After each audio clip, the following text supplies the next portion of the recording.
Buenos días, mi nombre es Jenny Esmeralda Guíos y Fuentes. A continuación voy a presentarles en esta asignatura titulada El análisis del comportamiento humano con el doctor Ricardo Silvestre Campos Rivera, eh, la mirada que he realizado con respecto a esta primera unidad.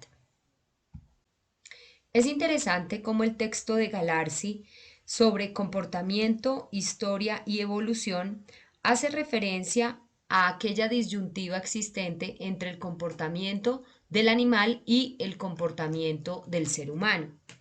Haciendo la cita con respecto al autor Watson del conductismo, se evidencia cómo la diferencia en el ambiente puede explicar la diferencia en el comportamiento.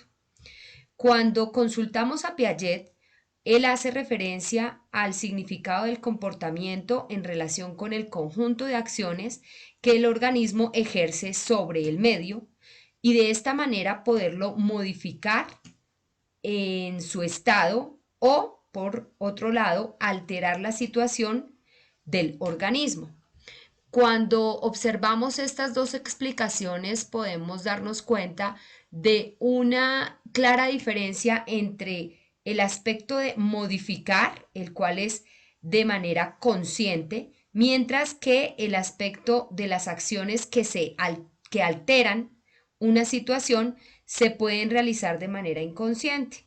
De esta forma, puedo concluir que aquella diferencia entre el comportamiento, la conducta y la acción hace referencia sobre todo a que en el comportamiento, según el primer autor Watson, este está influido de manera consciente o inconsciente respecto a la situación que se presente. Mientras en la conducta podríamos darnos cuenta de un aspecto, digamos, del ser humano en respuesta a una acción consciente.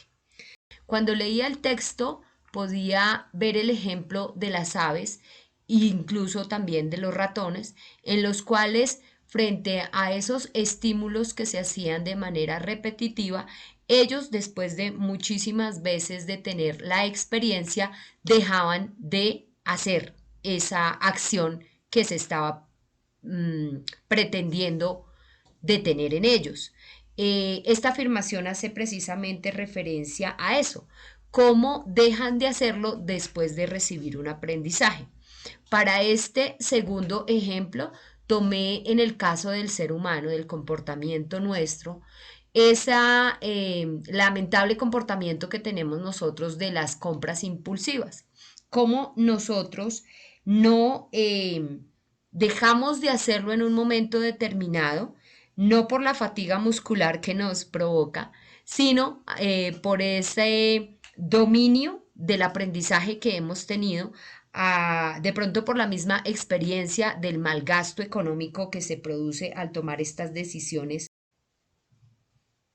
Con respecto a esta pregunta sobre cómo al actuar seguimos patrones designados previamente o improvisamos, tenemos este texto al que hace referencia sobre el comportamiento de los animales, en los cuales en ese aprendizaje social ellos se clasifican entre el comportamiento egoísta, el cooperativo y el máximo que es el altruista.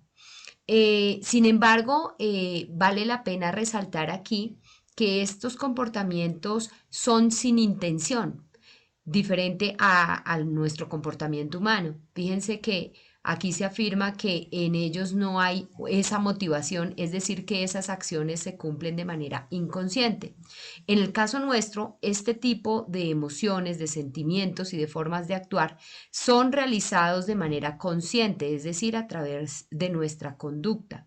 El ejemplo que utilicé aquí hace referencia a conseguir pareja.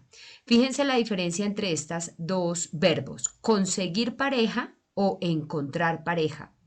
Es válida esa valoración en cuanto a el verbo conseguir hace referencia a una acción consciente en la cual yo estoy en una búsqueda, mientras que la acción encontrar hace referencia a esa sorpresa que se podría dar en algún momento determinado y que obviamente responde a una acción inconsciente, a un momento que se da de manera espontánea. Entonces es interesante darnos cuenta de esta diferencia y sobre todo como este ejemplo puede darnos pistas sobre esas formas en las que nos relacionamos a veces de manera distinta entre los humanos y el comportamiento de los animales. Con respecto a la pregunta sobre por qué a veces nos cuesta trabajo entendernos con los demás, el texto nos da una clara respuesta con respecto al funcionamiento de nuestro cerebro en la parte prefrontal. Tendríamos aquí que darle, digamos, una responsabilidad a esa parte de nuestro cerebro, la encargada de nuestros comportamientos, de formar nuestra personalidad y sobre la toma de decisiones. En los dos ejemplos expuestos, tanto del accidente como de las personas con las que trabajamos, debemos tener claridad en que esas son acciones que se salen de nuestro control en la medida en que depende de las circunstancias. Muchas gracias.